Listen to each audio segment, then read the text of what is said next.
spiritual journey on.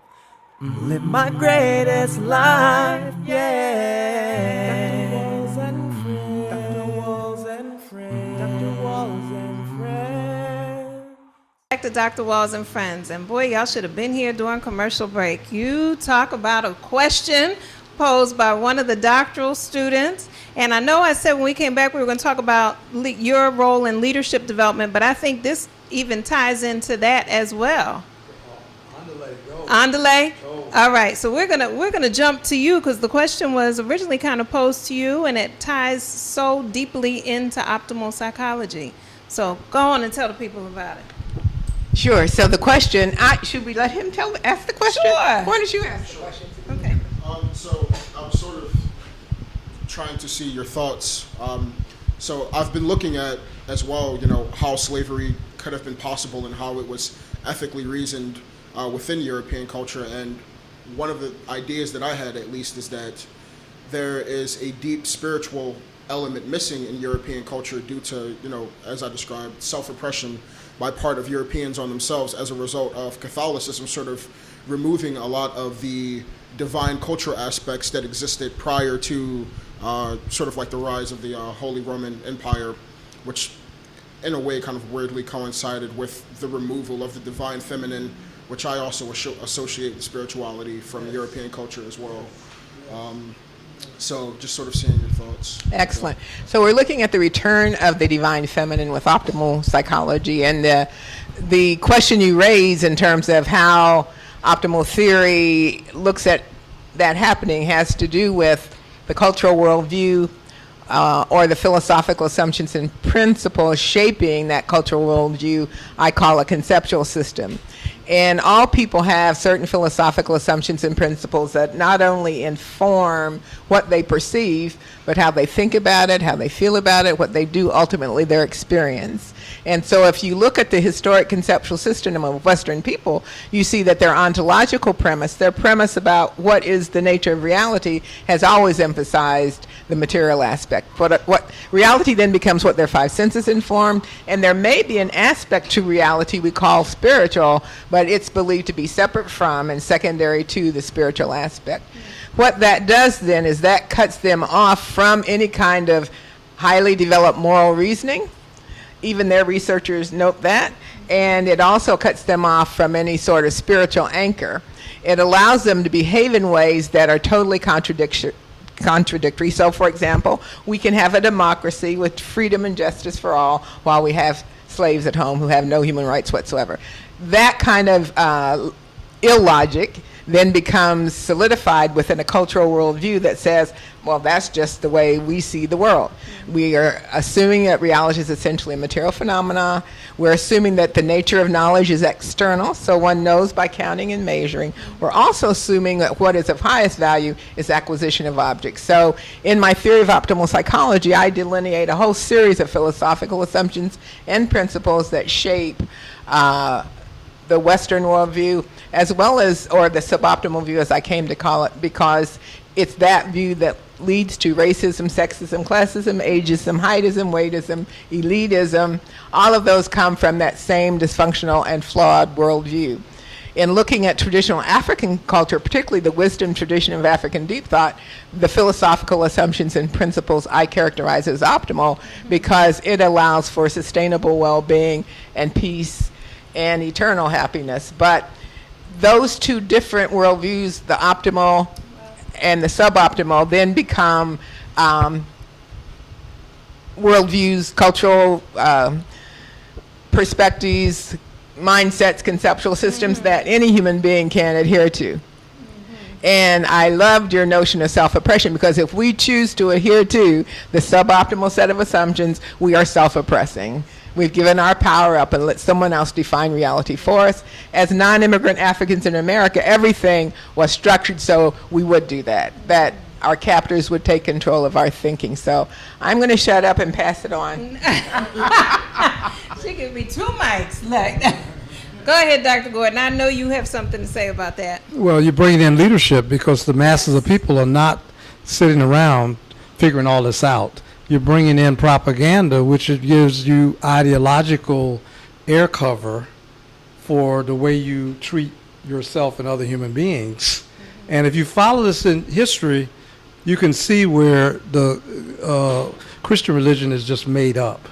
So, Andrew, you've already referenced it, that you go back to Constantine, and he's trying to organize the Roman Empire, and he's bringing together people 4 centuries after Christ to decide what's going to happen. And they meet in a little place called Nicene, and they now recite the Nicene Creed, which they came up with. And certain people from Africa were there, and some people chose not to come because there was the feeling that if we disagree with the emperor, you might lose your head. So the whole thing is really, religion is actually, if you want to write down the name of a beautiful brother to read, John Henry Clark. John Henry Clark can talk to you in many books, but just follow that name and you can pick up something. But he uses the expression, religion is the handmaiden of conquerors.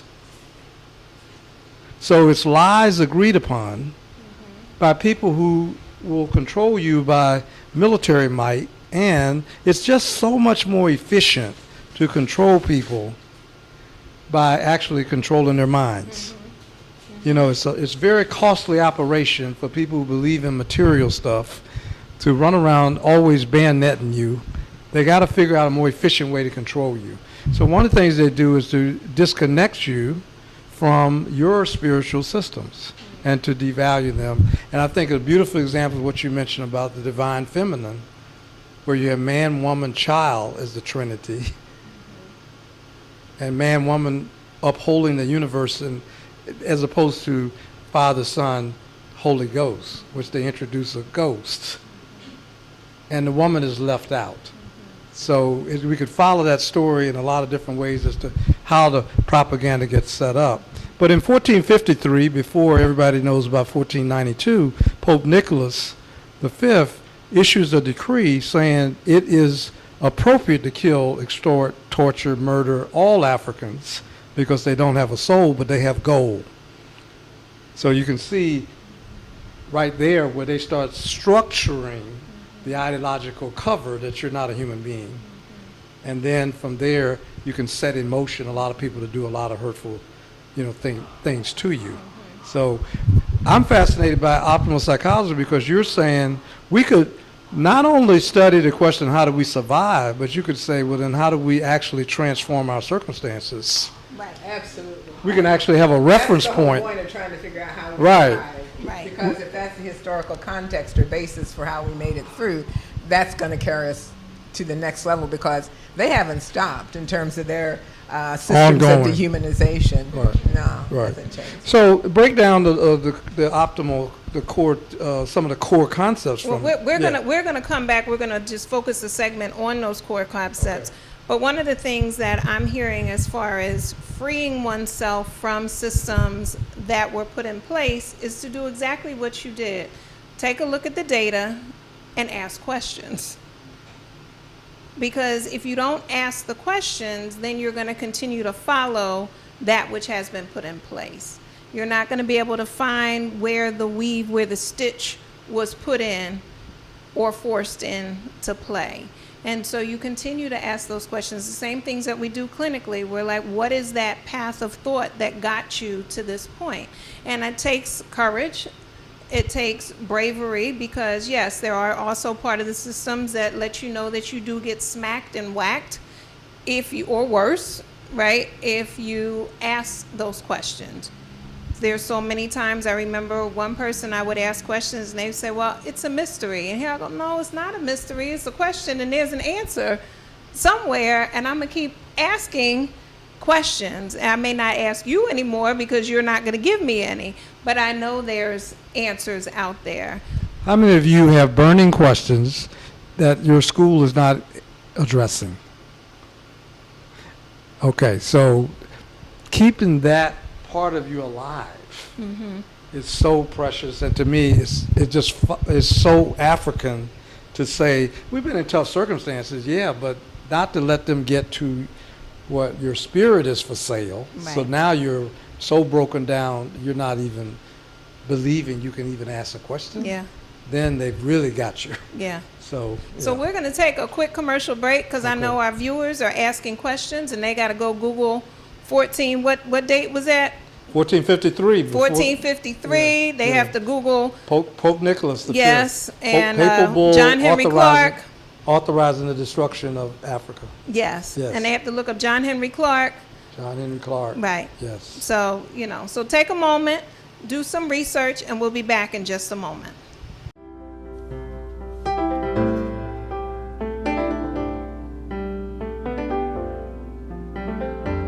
Throughout life, many of us feel a nudge or pull to develop a personal relationship with Spirit. In Live by the Spirit Inspired Thoughts, Volume 1, Dr. Wall shares experiences to help you develop, strengthen, and understand your personal relationship with Spirit. For more information about Live by the Spirit Inspired Thoughts Volume 1, go to www.askdrwalls.com. That's www.askdrwalls.com. God bless and live by the Spirit. All right, welcome back to Dr. Walls and Friends. I'm your host, Dr. Kathleen Walls, and we are here today with two fabulous guests and great audience members, Dr. Linda James Myers, as well as Dr. Tom Gordon. And, we've been just having this really powerful conversation, and optimal psychology is making its optimal presence today. And as Dr. Gordon mentioned, there's some tenets to optimal psychology. And so let's teach the people about those tenets. Well, I think the first tenet would be the realization that as human beings, we have the capacity to define reality for ourselves. And we can either define reality based on our miseducation and missocialization by our ancestors' captors. And the way they define reality is essentially flawed and faulty. It's flawed based on what we know about the true nature of reality, which essentially has been confirmed by every cultural group to be a spiritual phenomena. Yes. All is energy, and it'll slow down to the point we can appercept it, and we can then concretize and name it and call it material, but I won't go there. Okay. Let me move on to say our conceptual system, those philosophical assumptions and principles that shape or inform our perceptions, thoughts, feelings, behavior, and ultimately our experience become the foundation of our cultural worldview. So the first premise is understand the cultural worldview into which you've been socialized.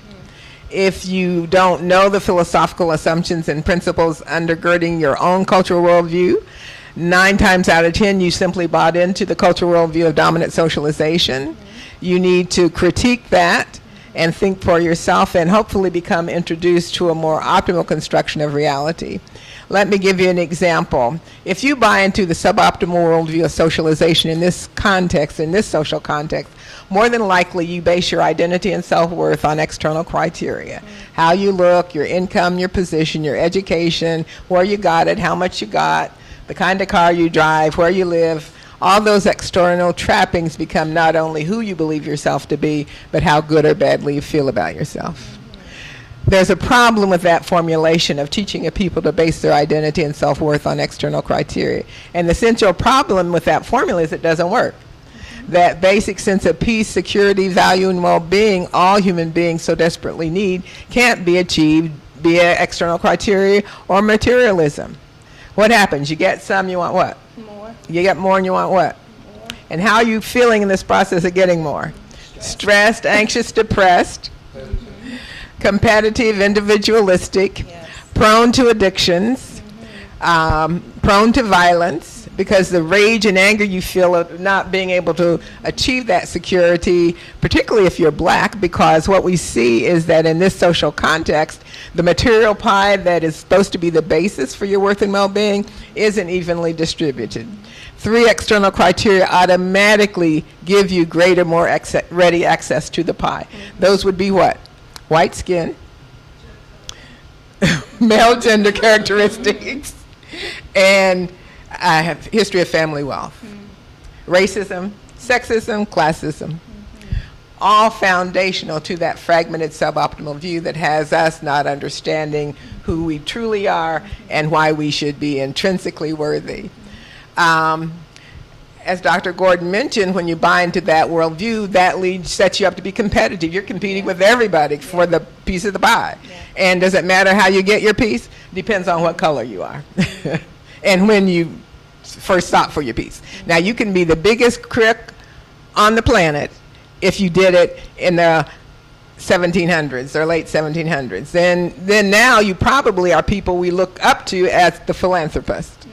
And everybody wants to be a part or get a piece of their pie. But long story short, if we base our identity and self-worth on external criteria, we are then cut off from that which our ancestors knew would sustain us. Rather than our worth being external, our worth is intrinsic in being. From an optimal worldview and the wisdom tradition of African deep thought, I am worthy simply because I am. I'm worthy simply because I am, because of who and what I am, as the individual and unique expression of a creative life force whose nature is love, the source of all good. Our ancestors knew this. That's how they were able to transcend the dehumanizing, horrible treatment thrust upon them by their captors. We knew who they were, and we knew who we were. Yes. And as has been suggested, it was imperative the captor take control of our mind, take control of the African mind. As Carter G. Woodson said, if you control the way people think, you control the people. You don't have to relegate them to an inferior status. They will seek it for themselves. You know, it's so interesting as you're saying that, and you were saying, you know, how do you feel if you start focusing on the external? And I'm saying my internal self, I would say my optimal self, feels superficial. And that would annoy me. You know, It is, because nothing in the external realm is lasting. It's all temporal, Right. temporary. And so now the other thing I'm thinking about is the power of social media right now, and how that is truly based on likes. And whether you're getting a certain number of hearts on Instagram, a certain number of likes on Facebook, your frequency, and how people will tell me, oh, well, if you're doing over, let's say, 20 likes on Instagram, you're doing well. If you have X number of followers on YouTube, you're great. And so this external, again, response is what's driving and quote unquote making people feel good or bad about themselves. And that's unfortunate, because if you can get to that intrinsic worth, then you're not going to be prone to insecurity and fearfulness. You're going to be confident, and you will become fearless. And when you get to the intrinsic worth, you know you have to have the courage to speak on behalf of the ancestors and those who came before, because you will be protected. In fact, you'll begin to learn as you pursue an optimal view that your purpose in being is here to represent certain spiritual forces. I am here on behest of. I'm here representing. In fact, the theory of optimal psychology came through me because I agreed to come at this time to share it, but it's not my individual personality and ego that is bringing it forward. It's my openness and my willingness to do what I've been sent here to do or agreed to come to do. So when you shift your worldview from the fragmented suboptimal to a more optimal, holistic, and integrative worldview, you begin to realize, oh, there's another way of being in the world that's so much more pleasant and so much more valuable. As long as you're in the body, you're going to have challenges. And because we're talking about spiritual mastery here, you may be tested by the worst thing you could imagine happening to you. It happens. And you will be tested to demonstrate, okay, you all that, let's see. You mean something worse than someone not liking my profile pic? Yeah. Yeah. So there's another way of being in the world that we want to become familiar with, and that we want to hopefully develop, because what our ancestors understood and knew, based on the wisdom tradition of African deep thought, is so powerful and what we understand about who we are from that perspective, we realize we're not this individual form. We are multidimensional beings, inclusive of our ancestors, future generations, all of nature, the entire community. That multidimensional self that I am is eternal. There is no death. So as we begin to break down the difference in cultural worldview, Yes. then those basic tenets automatically emerge. I think one of the tenets that we have to focus on is self-knowledge. Self-knowledge is the basis of all knowledge. And the self I'm coming to know, in fact, our ancestors said, if you know yourself, you know all things. Yes. Of course, they didn't mean this individual form or ego that we tend to associate with ourselves. So one of the first things we'll probably need to do as we shift from a fragmented suboptimal worldview to a more holistic, integrative, optimal view is to get rid of ego, get rid of individual ego. And that externalized sense of self that's concerned about what other people think. Yes. I am not so much concerned about what other people think, but I am so concerned about what my ancestors think, Yes. what God thinks, how to stay on that path.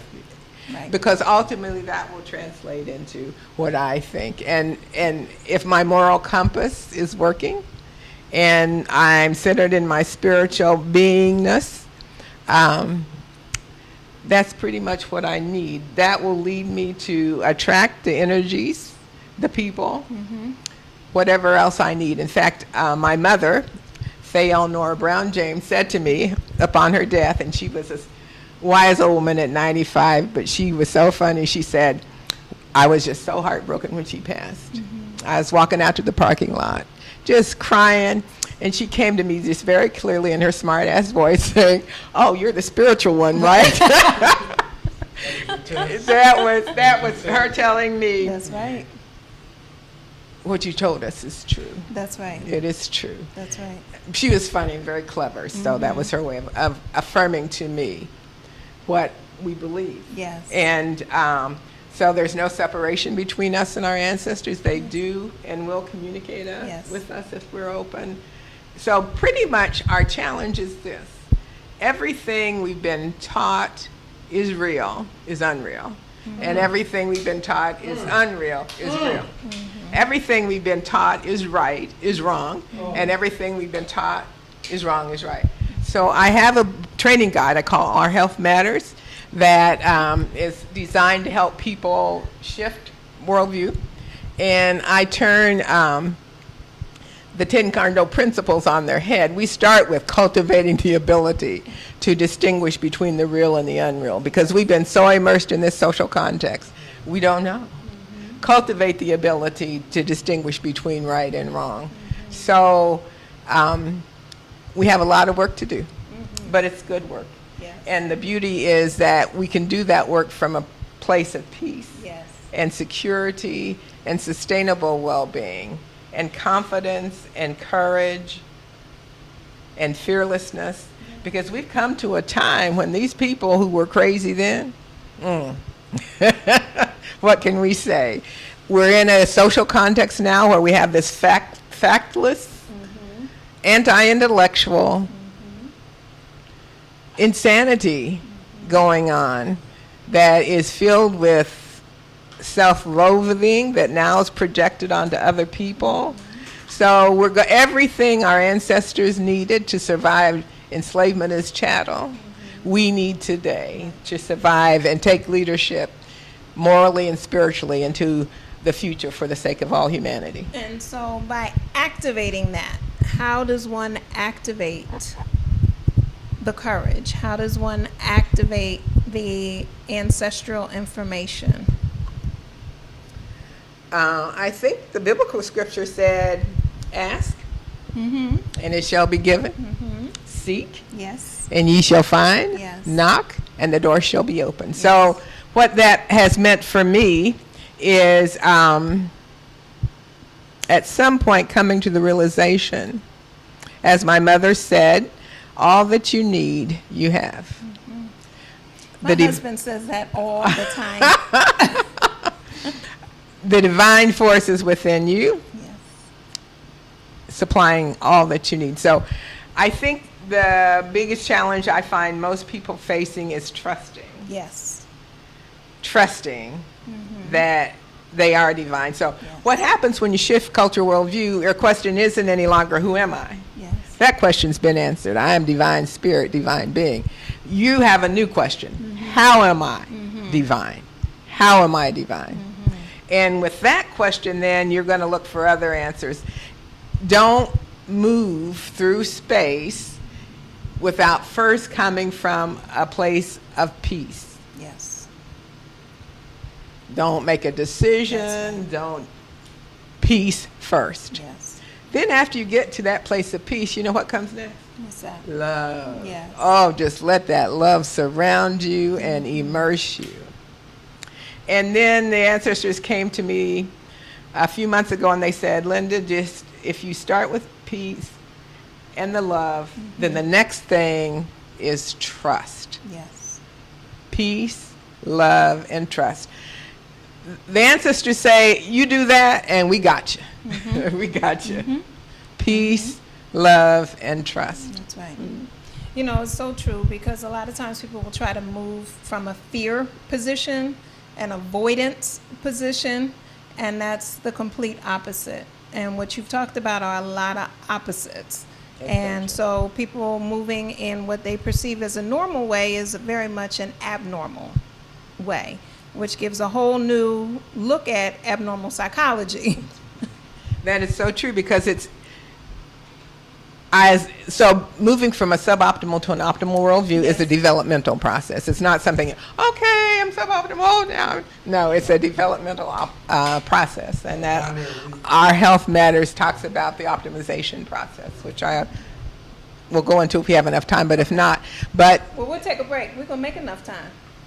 okay. Okay? So let's take a quick commercial break and we'll be back in a moment.